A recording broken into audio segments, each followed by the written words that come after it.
अस्सलामुअलैकुम दोस्तों, कैसे हैं आप सब। मैं आप सबको यूट्यूब चैनल इंग्लिश लिटरेचर पे वेलकम कहती हूँ। आज जो लेक्चर हम इस वीडियो में कवर करने जा रहे हैं उसका नाम है ब्रेकफास्ट, जो कि लिखने वाले हैं जॉन स्टेनबेक।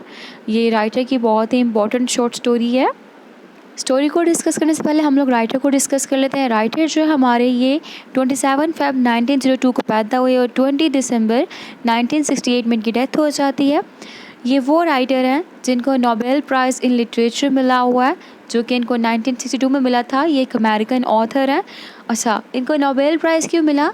नोबेल प्राइज़ इनको इनकी राइटिंग की बेस पे मिला for his realistic and imaginative writings combining as they do sympathetic humour and keen social perception.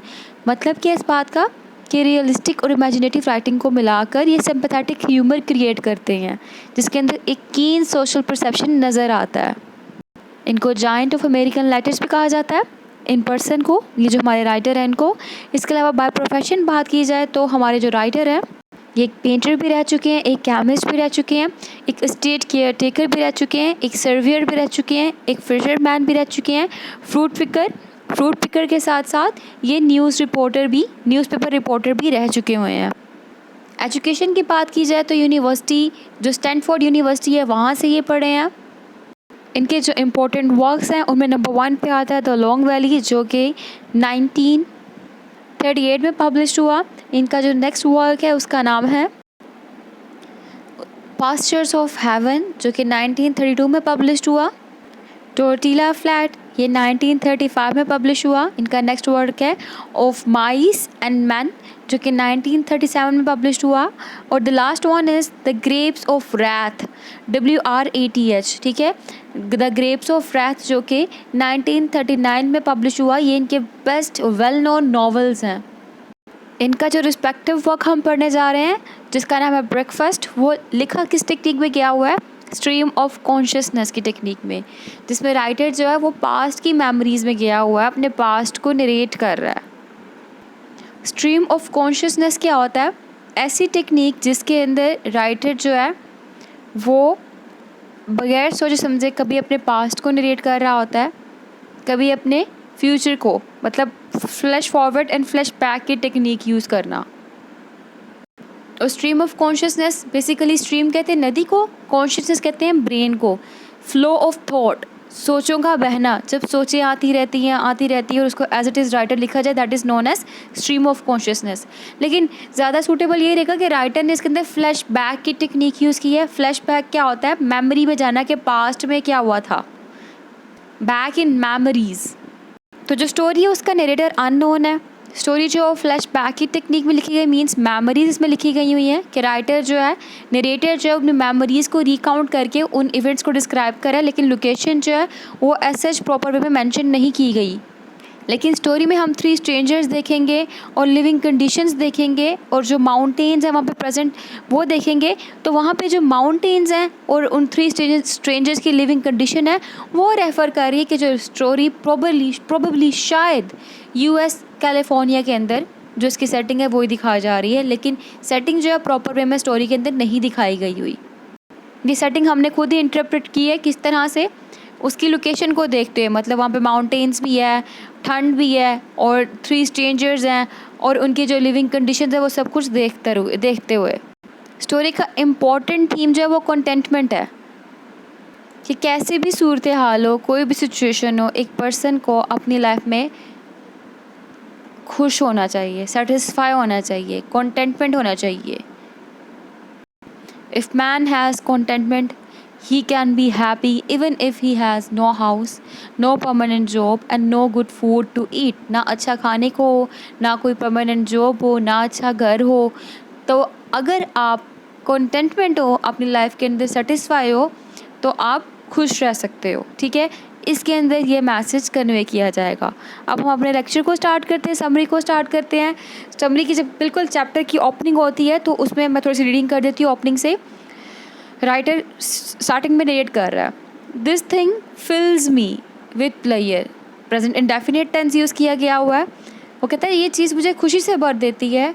I don't know why, I can see it in the smallest detail, I find my self recalling, word use किया है recalling means memory में जा रहा है, it again and again, each time bringing more detail out of sunken memory. Remembering brings the curious warm players.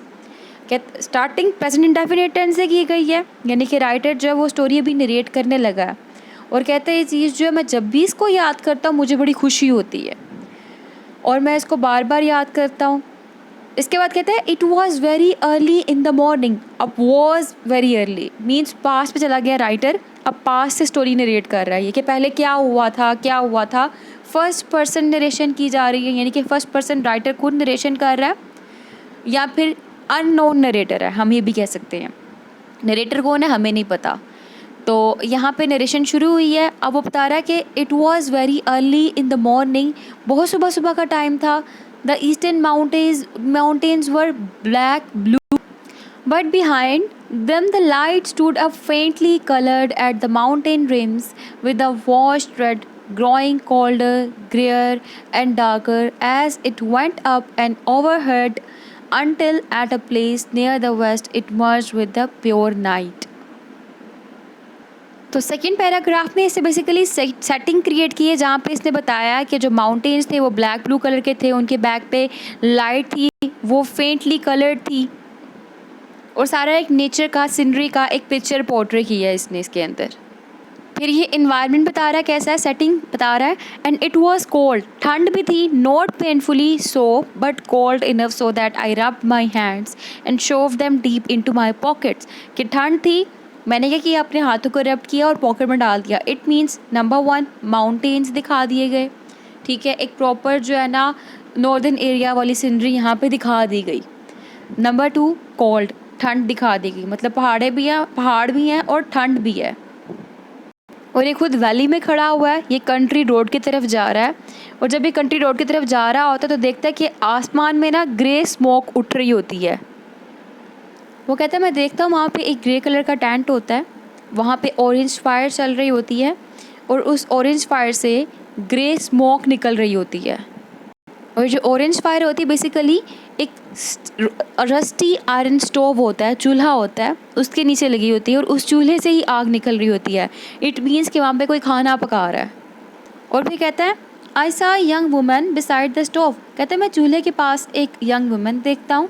Really a girl, she was dressed in a faded cotton skirt and waist. कि एक वो लड़की थी जिसने cotton skirt पहनी हुई थी, waste पहनी हुई थी. और कहता जब मैं बिल्कुल पास किया तो मैंने देखा कि उसके हाथ में एक बेबी भी है और बेबी को उसने अपनी आर्म में पकड़ के अपने अंदर छुपाया हुआ है, उसका ख्याल रख रही है, उसको गर्माहट दे रही है. अभी हमें पॉइंट देखें, एक औरत है, खाना भी पका रही है, बच्चा भी संभाल रही है. यहाँ पे वो फेमिनिस्टिक एटीट्यूड दिखा रहा है. अगर हम लोग क्रिटिकली देखें तो फेमिनिस्टिक एटीट्यूड क्या होता है, जिसमें फ़ीमेल को बड़ा प्रायोरिटी दी जाए, फीमेल के राइट्स की बात की जाए या फीमेल को सब्जुगेट और उसके बाद सप्रेशन की बात की जाए कि फ़ीमेल को दबाया जाता है, उसकी आवाज़ को दबाया जाता है, उसको वॉइसलेस कर दिया जाता है, इस तरह की बातें, या फिर फीमेल को डोमिनेट करके दिखाया जाए. तो यहाँ पे सारा कुछ जो है ना, यहाँ पे ये फेमिनिस्टिक एलिमेंट होते हैं जो राइटर ने यहाँ पे रिप्रेजेंट किए हैं कि वो एक यंग वुमेन है. उसके बाद क्या कर रही है, उसके पास वो एक यंग वुमेन, एक गर्ल है, साथ में उसने एक बच्चा पकड़ा है हाथ में जिसको उसने अपने बाजू के अंदर लपेटा हुआ है और इसी के साथ वो खाना पका रही है.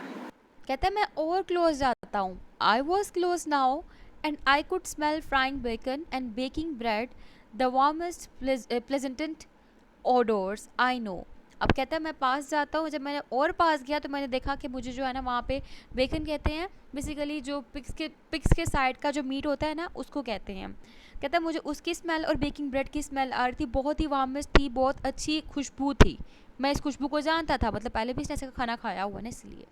फिर जो नरेटर है वो कहता है मैं और पास गया हूँ, मैंने स्टोव के पास जाके, चूल्हे के पास जाके अपने हाथों को गर्म करना शुरू कर दिया और इसी दौरान जो टेंट था वहाँ से एक और आदमी निकला. वो क्या था, a young man came out and an elder man followed him. एक यंग मैन था, साथ में एक एल्डर मैन, एक ओल्ड मैन भी था. They were dressed in new blue dungarees. अब डंगरीज क्या होता है, बेसिकली ये ऐसा ड्रेस होता है जो कि ना दोनों शोल्डर के ऊपर भी पहना जाता है, साथ में इसकी अटैच्ड पैंट होती है, अटैच शर्ट होती है. मोस्टली प्लम्बर ने पहना होता है या फिर इंजीनियर इस तरह के कपड़े पहने होते हैं. सर्च करिएगा गूगल पे लिख के ना, आपको पता लग जाएगा डंगरी क्या होता है. ये भी एक ड्रेस होता है. तो राइटर कहते हैं ये जो आदमी थे ना, दोनों young man and old man जो टेंट से आए थे, दे वर शार्प्ड फेस. ठीक है, बहुत शार्प फेस दिख रहे थे, मतलब काफ़ी मेहनत करने वाले, हार्ड लुकिंग, ठीक है। उसके बाद तकरीबन मच अलाइक और एक जैसे भी दिख रहे थे। कहता है जो यंगर था उसकी डार्क बियर्ड थी और जो ओल्डर था उसकी ग्रे बियर्ड थी। उनके हाथ और फेसेस दोनों ही वेट थे, उनके बाल जो थे उनसे पानी गिर रहा था। कहता फिर जो ओल्डर मैन था वो मेरे पास आया, उसने मुझे कहा morning, said the older man. कहते इसका फेस जो था वो ना ही फ्रेंडली था ना ही अनफ्रेंडली था। आगे से मैंने भी कहा morning said, I said morning, said the younger man. फिर कहता है यंगर मैन जो था उसने मॉर्निंग कहा। फिर राइटर कहता है the water was slowly drying on their faces, they came to the stove and warm their hands at it. उनके मुंह से पानी गिर रहा था ना, जो वो आहिस्ता आहिस्ता खुश्क होना शुरू हो गया। वो स्टोव के पास है, चूल्हे के पास है, और अपने हाथों को गर्म करना शुरू कर दिया।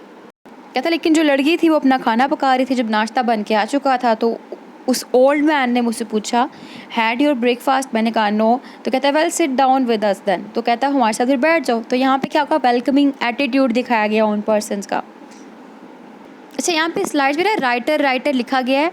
राइटर की जगह नरेटर लिख ले, नरेटर ज़्यादा सूटेबल वर्ड है। फिर जो नरेटर है वो इनके ऑफर को एक्सेप्ट कर लेता है और स्क्वाट करके लाइक चौंकड़ा मार के ये सारे के सारे बैठ जाते ज़मीन के ऊपर और खाना खाना शुरू कर देते हैं। तब वहाँ पे यंग मैन कहता है we had 12 days work so far. और जो यंग गर्ल होती है वो कहती है they even got new clothes. इसका मतलब क्या है? इसका मतलब ये है कि उनको सिर्फ और सिर्फ 12 दिन जो है ना अच्छा खाने को मिलता है, और कभी कभी जो है ये न्यू क्लोथ्स लेते हैं, नए कपड़े। कहते जब ये वाली बातें कर रहे थे, मतलब कपड़ों का पता लगा और खाने का पता लगा उस दौरान, उसके बाद हम लोगों ने फिर जब खाना खाना शुरू किया, खाने के बाद इन्होंने गॉड का शुक्र अदा किया। जैसे राइटर यहाँ पे कह रहा है, यानी कि नरेटर यहाँ पे कह रहा है we filled our plates, poured bacon gravy over our biscuits and sugared our coffee. The older man filled his mouth full. पूरा मुंह भर लिया। And he chewed and swallowed. चुबाता गया और निगल गया। Then he said God almighty it's good, कि खुदा ताला ये बहुत अच्छा है। And he filled his mouth again. उसे दोबारा से अपना मुंह भरा। The young man said we been eating good for 12 days। हम 12 दिनों से अच्छा खाना खा रहे हैं।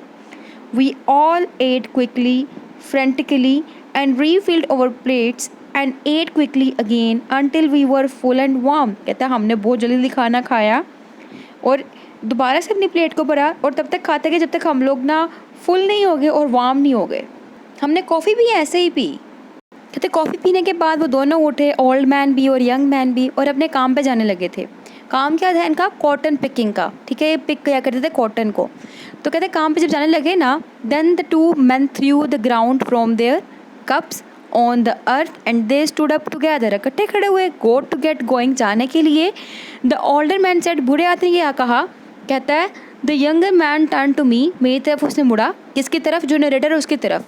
कहता है if you want to pick cotton we could maybe get you on. कहता है क्या तुम मेरे साथ जाना चाहते हो कॉटन पिक करने के लिए?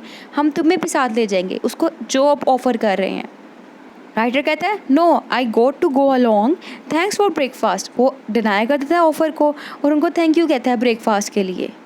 फिर राइटर कहता है, यानी कि नरेटर कहता है कि जो ओल्डर मैन था उसने मुझे okay glad to have you कहा, यानी कि अच्छा, ठीक, हमें अच्छा लगा तुम्हारे साथ टाइम गुजार के। फिर कहते हैं and I walked away down the country road. मैं वापस चला गया। That's all I know of course some of the reasons why it was pleasant, but there was some element of great beauty there that makes the rush of warmth when I think of it। वो beauty क्या थी? वो rush of warmth किस चीज़ का मिलता था इसको? यही चीज़ कि उनके पास थोड़ा था खाने को, 12 दिन सिर्फ अच्छा खाने को मिलता था, थोड़ा था पहनने को, उनको काम भी करना पड़ता था, but they are very happy, they are contentment, वो सेटिस्फाइड थे और सेटिस्फाई होकर अपनी लाइफ को स्पेंड कर रहे थे। तो जो मेन थीम, जो मेन लेसन इस स्टोरी के थ्रू कन्वे किया गया वो यही है कि थोड़ा हो उसमें मुतमईन होकर लाइफ गुजारेंगे ना आप, तो आप खुश रहेंगे। तो ये था इस स्टोरी का मॉरल लेसन। जैसा कि हमने देखा कि इनके पास टेंट था, मतलब परमानेंट हाउस नहीं था, प्रॉपर वे में कपड़े भी नहीं थे, नए क्लोथ खरीदे थे काफ़ी टाइम बाद, और 12 days इन्होंने अच्छा खाना खाया था एंड फिर से ये काम पे जा रहे थे। तो thank you so much for watching this video. दुआओं में खास याद रखिएगा। फिर मिलते हैं अगली वीडियो में अगले लेक्चर के साथ। तब तक के लिए अल्लाह हाफ़िज़।